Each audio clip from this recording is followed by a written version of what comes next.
secondary market essentially means that you're transacting um, across an asset that in something that was previously owned.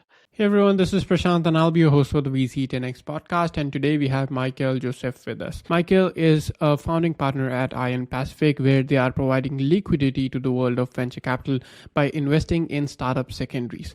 Earlier this year, they announced a $133.6 million fund focused on investing in the secondary market. In this episode, we talk about what are secondaries, why is now a great time to invest in startup secondaries, how they provide liquidity to GPs, LPs, and founders, where does the secondary market operate, how they evaluate secondaries, skipping the J curve, and lots more. So without wasting any time, let's dive straight in. Hey, Michael, so good to have you on the VC10X podcast. How are you doing? Doing wonderful. Thank you so much for having me, Prashant. Pleasure hosting you, and grateful that you made time to come on the podcast and talk to us about all things secondaries, because that's an exciting market right now. But before we dive into that, can we first have your story and how you started investing? Absolutely, be my pleasure. So I started in the business on the hedge fund side of the world of finance, working at Pequot Capital, which at that time was the largest hedge fund in the world. This was during the first dot-com era, always investing across asset classes, and that had me moving to Hong Kong in 2008, where I continued investing across public and private assets. And then at the end of 2011, beginning of 2012, I went the entrepreneurial route and I became one of the co-founders of a merchant bank called Reorient Group, which we had listed on the Hong Kong Exchange. Things went, exceptionally well. We ended up having an exit to Jack Ma from Alibaba in 2015, and on the back of that, we started Ion Pacific. That's the background and kind of how I came to where I am right now. Sure, that's great, and that's an awesome story. Like starting a company and then getting an exit from the one and only Jack Ma, right?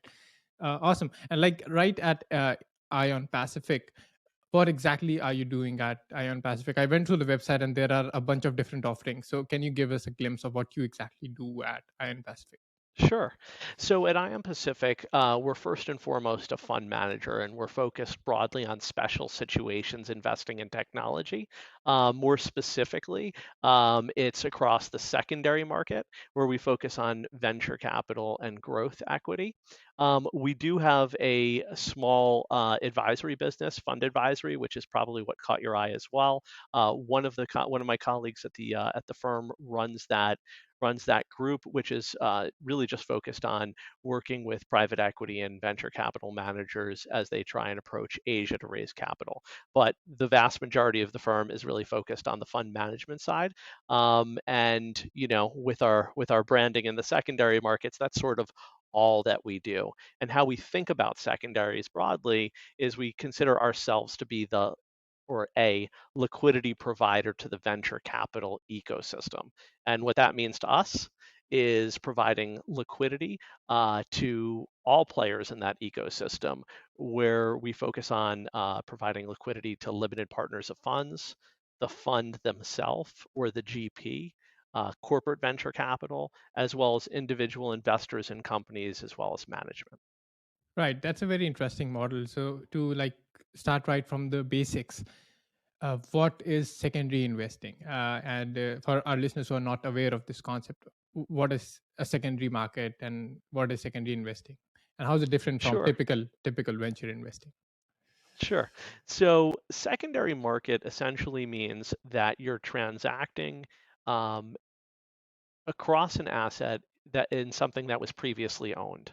So this could be a limited partner stake, so a limited partner within a fund, or it can be an owner of a direct asset, so in the cap table.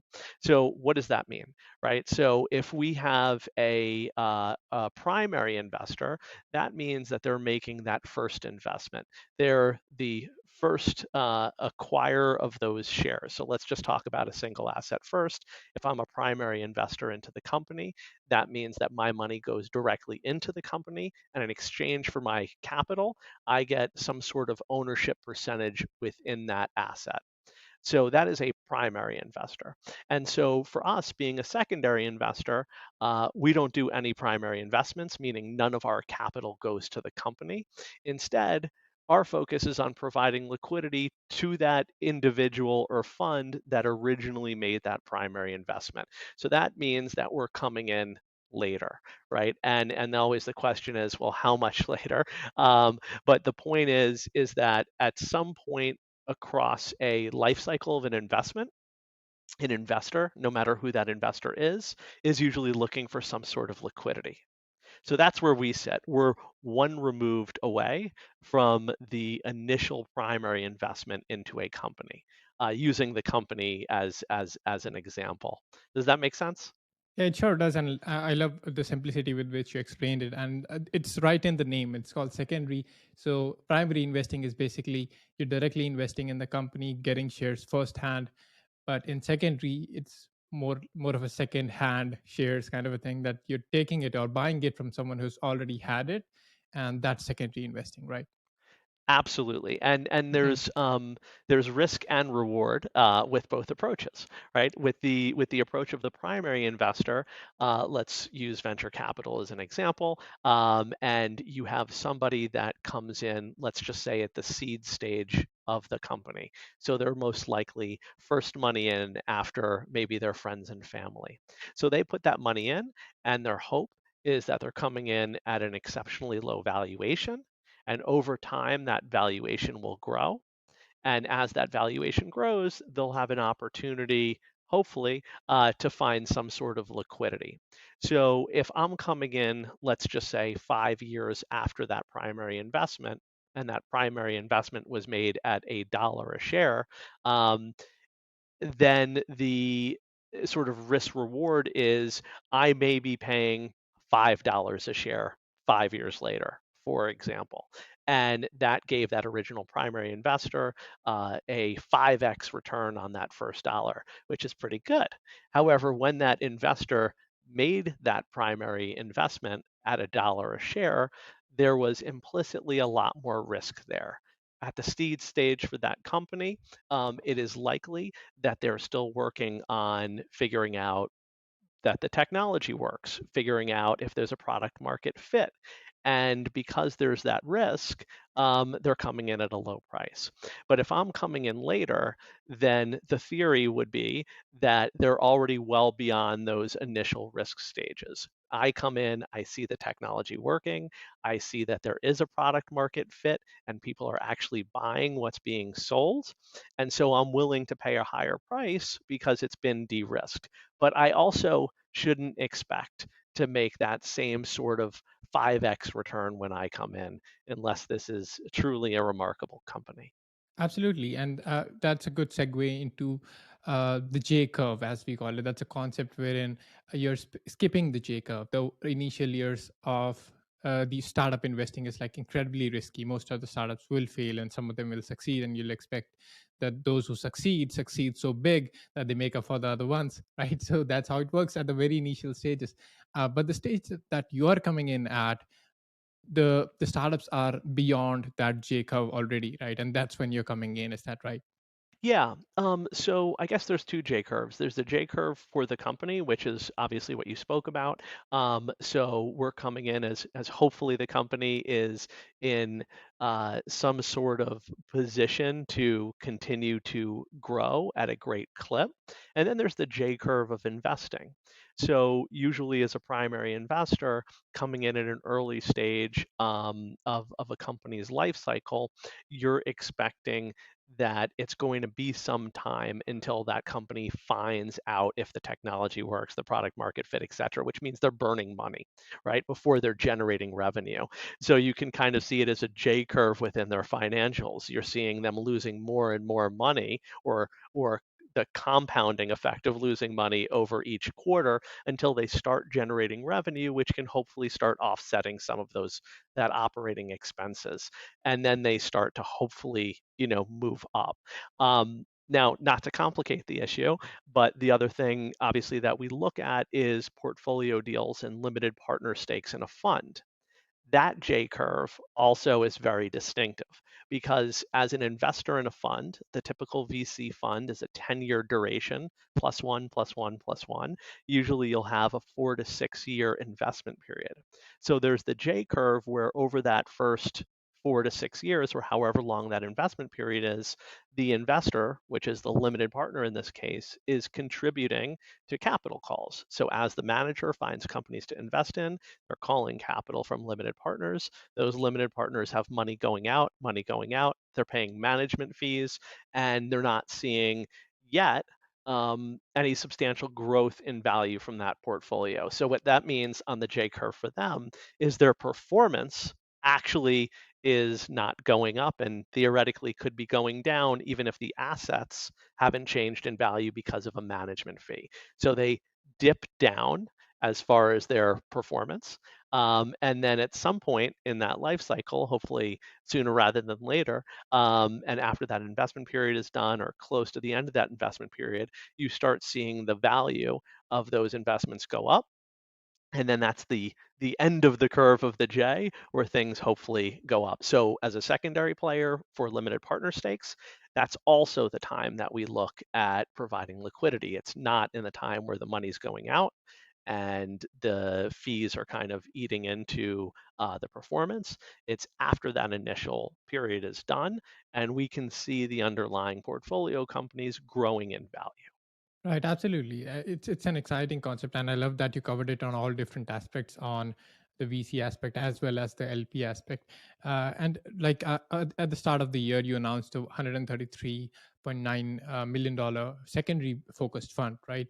And let's talk about the timing of this, because right now we are kind of in a downturn. So does that make this the most appropriate time to be doing secondary investing? So, unfortunately, the $133 million fund was not a 10X from our last fund, which would be relevant for this podcast, but we tried our best. Look, I mean, It was a the second. 4x though. It still was a 4x. That's a big jump Exactly. Maybe it still. would have been a 10X if we were a primary investor and invested in the seed stage. Right. So, look, the secondary market is interesting in any market environment, right? And the thing that makes the secondary market kind of go is the primary market needs to be large enough. That foundation of primary investments needs to be set with enough GPs, enough LPs, and enough money in order to allow the opportunity for secondary investors to come in. So if we look at private equity as a corollary, like that secondary market started years and years ago, right? So, and it was able to start 20, 30, 40 years ago because that primary market was already large enough. And I think it wasn't really until the last 10 to 15 years where the venture ecosystem got big enough for secondaries to come in. Now, sorry for going on a tangent, but I think the point that I'm trying to make is that the performance for secondary investors in private equity across all market cycles has been really interesting for limited partners to come into those funds because of that risk reward. That never changes. So I would argue the same thing in venture.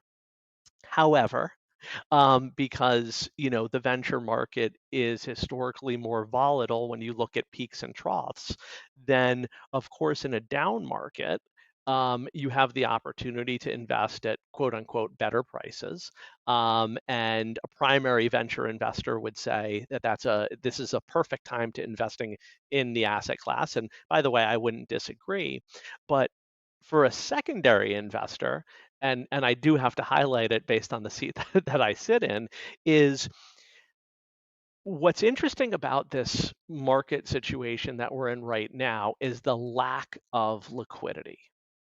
And so if we remember what we said at the beginning of the podcast, which is, as a secondary player, we view our role to be a liquidity provider. So in any market cycle, liquidity is needed. But in a market cycle where liquidity has dried up, then the need for that alternative forms of liquidity increases. And because the secondary market in venture is still really new, that means that there's not so many opportunities to find alternative measures for liquidity for the asset owners, whether they own limited partner stakes in funds or single companies, which makes the opportunity set for us great. So that's a very long answer to your very simple question, which is yes. Raising our last fund, in 2021 was a great time to raise capital for this current market opportunity. I personally believe that this market opportunity of a lack of regular way liquidity, so that's from M&A, mainly IPOs, and what we did see with the rise in the SPAC market in 2019, 2020, that stuff is kind of paused, and I think it will be for a while. And when things do open up, everybody doesn't go public on the same day, right? You have this sort of pent up demand to go public and to gain liquidity for all the guys and gals that were ready for liquidity, 2 years ago. So those people, that line is just getting longer and longer. But at the same time, you have new companies that maybe weren't ready to go IPO 3 years ago that during this period are continuing to advance their businesses and they join that queue too. So once the natural liquidity in the market opens up, it's going to take a while to work through, I think, that supply side. And either way, it's a very interesting time to be in secondaries. Absolutely, totally agree. And while you were raising this $133 million fund, you have to ultimately go to LPs and ask that, okay, invest with us. And this is our different model of investing, not what you see usually. So, how was the LP reaction? Were they excited, jumping on their seats, or were they like not interested? No, thank you. I would love to say that everybody was jumping on their seats and throwing money at us hand over fist, but I think it's a double-edged sword to be doing what we're doing. Meaning, because the secondary in market in VC is still nascent, that means that a lot of folks on the potential investor side, so those limited partners that we would be targeting, you know, they haven't invested in the strategy before. So it's new. And it's always hard to get people to put money into something that's new, something that they've never invested in before. And, within that same reference, on the institutional side, people do look to categorize their various investment strategies. So as a secondary player in venture, like which box on their page are they putting you in that they could check off? And if there's no box for that, then it becomes increasingly difficult to get that allocation from whoever investment committee they're going to. So that's the tough side. And the good side is, you aren't competing with a lot of folks and you are doing something new. And if you can evangelize the strategy effectively, then hopefully you find a new investor that stays with you for a while. So it wasn't the easiest thing in the world, but we were very fortunate to have the backing of the limited partners that came in, and we're hoping to continue to build on that base. Yeah, that's great. And that's a very important point that you mentioned, that LPs also kind of have their own investment thesis and their own boxes to tick. And you have to kind of have to fall into one of those for them to be interested. And if it's something new, it's like harder to fit in their thesis, right? So great job at like bringing up something that's new and then raising a significant amount of fund there, right? Thank you. Uh, One yeah, one last thing to add on that sure, point, which I sure. think is interesting, because venture is a widely understood and prolific asset class, I would say that a venture GP is not necessarily super excited to see new GPs to compete with.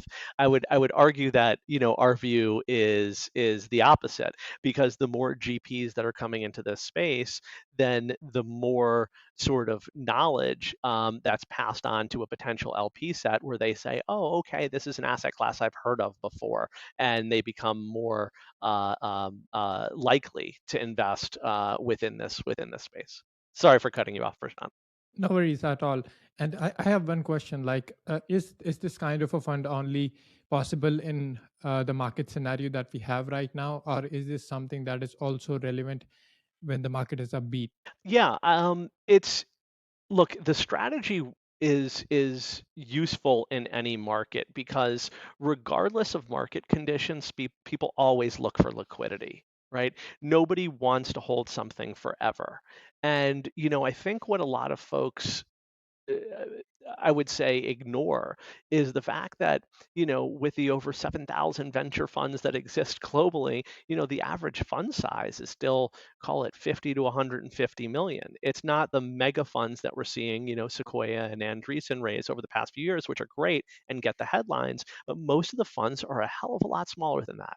So that means that most of the LP base that goes into funds are generally individuals and small family offices. And so within that investor subset, um, things happen, right? There are changes. Let's say, somebody's running a regular way business of owning restaurants, and the restaurants aren't doing so great. And they have a few venture, investments on the side as a part of their portfolio allocation to manage passively their wealth. And the restaurants aren't going well. And they say, oh, you know what? I need to find liquidity within my own portfolio to fund these restaurants because that's what I do. I'm not a professional venture investor. So there's always stuff to look for, and reasons for liquidity. I would also add that, the average VC fund is well over 10 years.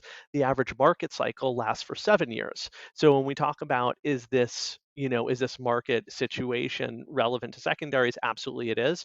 But I guess the point is that over a 10-year fund, you will always have at least one of those, right? Depending on when your fund life started. Right, certainly. Yeah, that makes sense. Makes sense. And like one more aspect that we should cover is I've talked to a lot of GPs of funds, and we have talked in depth about how they evaluate their investments, their primary investments into companies, and on what basis they evaluate whether it's early stage or maybe Series A, B. But when it comes to the secondary market and investing secondarily, right, taking someone else's stake in the company or shares, then on what basis do you evaluate that investment? What are the kind of things that you're looking at to evaluate that investment and come to an investment decision on that? Because we're coming in later, we're not taking a traditional VC approach to evaluating assets, even though our counterparts are always within the VC community. We're taking a much more growth equity or private equity approach because we're coming in at that later stage on the J curve. So that means that we can evaluate not do we think this technology will work in a few years' time and will there be a buyer for it, but instead how is it working? I.e., are people buying it and how is that growing month over month? And what does the competition look like in the space? And we can call customers that the company has been transacting with some period of time.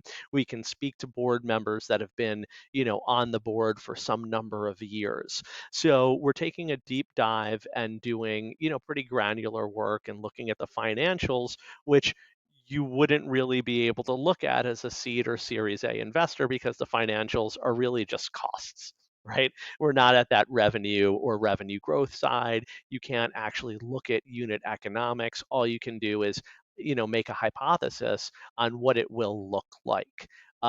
So, for that, we are paying a higher price, theoretically, but we're also getting a lot more comfort in the fact that we're not going to have the traditional binary outcome of either getting a zero or a one that you do in traditional venture. Right, absolutely. And let's talk about how does the where does the secondary market actually operate? Because we know how VCs find their deals from. It's like startups and startups pitching to them, or they're doing outbound sourcing and stuff like that based on their thesis. So when it comes to a secondary market, how are you doing your sourcing, and how do these deals come to you? Where does this market operate? The secondary market. Yeah. So, okay, geographically, it's a global market. However, the deepest market for secondaries is going to be the deepest market where the primary market exists. So that's going to be the U.S. And then it progressively gets, smaller as then you go to Europe, Israel, and then the Middle East and Asia, right? You kind of get smaller as you go, but it still is quote unquote operating across those geographies.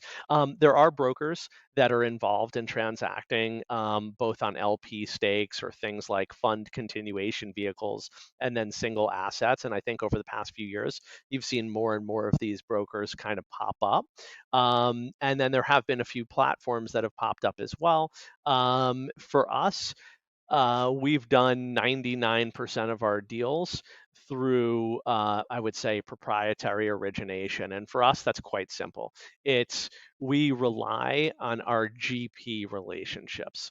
So in the markets that we operate in, we try and educate the local GP market on how it is that we can help them with potential liquidity solutions that they may need, and by doing that and not being a primary investor, they never look at us as a competitor. We're never fighting with them for allocation on a new quote unquote hot deal because we don't have any money for that, right? All we're doing is saying, hey, Mr. or Mrs. GP, is there an asset that you're looking to get liquidity on? And maybe we can help you with that.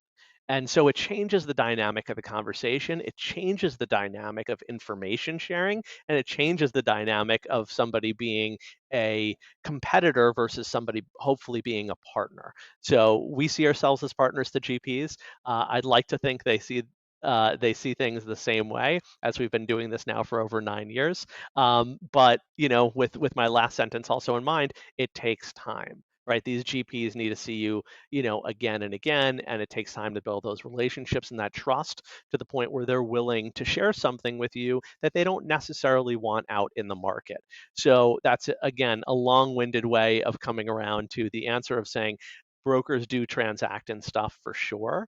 But generally speaking, that's not going to be the juiciest or the best stuff, because the best stuff are stuff that GPs or owners of assets don't want widely marketed and out there. Absolutely. Yeah, that's a great insight there. And like talking about liquidity, and I think that VC as an asset class, it's not very liquid. You have to wait a long time to see the returns. So being that kind of player in this VC market, wherein you are the one providing the liquidity, whether it's for the VCs or for the founders, or maybe even for the LPs, I think that's something that's needed in this ecosystem that's not actually there, because that ultimate exit event can sometimes get delayed, like it is getting delayed right now. But these players or VCs need that liquidity to keep things going, right? And I think you're doing that job for them, right? We hope so. I do agree fundamentally that I would argue that VC is the most illiquid asset class to invest in. Right. I think I don't know. A few months ago, there was a story about Battery Ventures, having the last exit on their first vintage fund, and Battery is one of the most well-respected names in the industry. And that last exit, at least the article that I read, it was quoted at in year 18, right? So the VC fund, right, what they have in their agreements is 10 plus 1 plus 1 plus 1. But if you look at Battery, and if you look at other market stats, you'll see that it's unlikely for a VC fund to end within 13 years. So if I own, you know, an apartment in London or New York, and you say, okay, well, it's a private asset, it's individual because each apartment is the same, I would argue that that asset, being as quote unquote illiquid as it is going to be much easier to find an exit in at a good value than an LP stake in a VC fund. So it's a long time to wait. So I do view our role as the liquidity provider to be, call it, just another tool to be used in the VC ecosystem. We love the VC GP investors, and we hope that more and more continue to pop up, because again, they are our partners and they do give us the opportunity for the secondary investor. But for us, and what we think that we're good at, um, we don't need to be that GP. We don't have that same mindset or skill set to be investing, in the seed round of new companies. We prefer to come in later. We think that gives another tool to the ecosystem that's useful, and we've built our firm around that. Yeah, I absolutely love that, and love that someone is doing this now, right? And there's a mention of a flexible capital quite a few times on your website, which says that we give you liquidity while maintaining a potential for future upside. So, what does that exactly mean? What is meant by flexible capital here? Yeah, it's a broad term, right? And it can mean a lot. So I think the first thing to understand is that we operate globally, and I think that the world has become more and more flat over time, right? So you may have a uh, UK citizen based in Singapore investing in a US asset. So, to create liquidity for this individual, there's all sorts of things to think about with regards to structure and tax. So, one of the things when we talk about a flexible solution is it's very hard to be just off the shelf and say, hey, this is what we do and we can buy something at X price. That doesn't necessarily work for the counterpart that we're dealing with. So what we're doing, or what we're trying to say by using those terms, is saying, hey, look, why don't you tell us what it is that you need, and let us try and figure out the right structure and the right mechanism to give you liquidity and be effective with regards to taxes and structure and cap table management. There's all this other stuff behind the scenes that people need to think about, so maybe a straight sale isn't necessarily the best thing. We'll look at maybe a GP is looking to create liquidity across their fund, but doesn't necessarily want to sell their assets. So we can look at, fund level transactions, for example. One of the terms that's been, used a fair amount in the private equity world are things like NAV financing, which is financing against the net asset value of the fund. So there's a variety of ways that we can create liquidity that don't necessarily start and stop with, hey, Prashant, I'll buy your shares at 90 cents on the dollar. Do you want to sell them or not? Now, if I did that, it would make our life a lot easier, right? We need less people to analyze a trade, to structure a trade, to document a trade, and we can do a lot more trades. But it wouldn't necessarily be as effective in creating the outcomes for our counterparts that they're looking for, and frankly, also setting ourselves up for what we believe to be a very good risk reward trade. So that flexible capital, I think, comes at a price for us because it means we have to have more infrastructure to get it done. But ultimately, we believe it will yield in better results for all the parties involved in that transaction. Absolutely. So I love that the scope is actually much broader than just secondary investing and buying their shares. You can actually provide them liquidity in more ways than just that. And another aspect I wanted to talk about briefly is about the advisory aspect. So you mentioned that there is an advisory offering as well for GPs. How does that operate, and what are the kind of things that you help your GPs with through that advisory service? Sure. So my colleague that handles that segment of our business basically works with mainly U.S., European, and some Asian funds to help position themselves to essentially raise capital in Asia.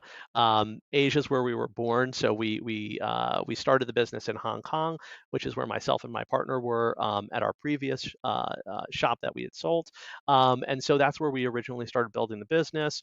We had a friend that we knew for a long time that we brought him into the firm to help on this advisory side. So working with these private equity or venture managers to position their offering the correct way to help raise capital from limited partners in Asia, and also work on helping to develop those relationships.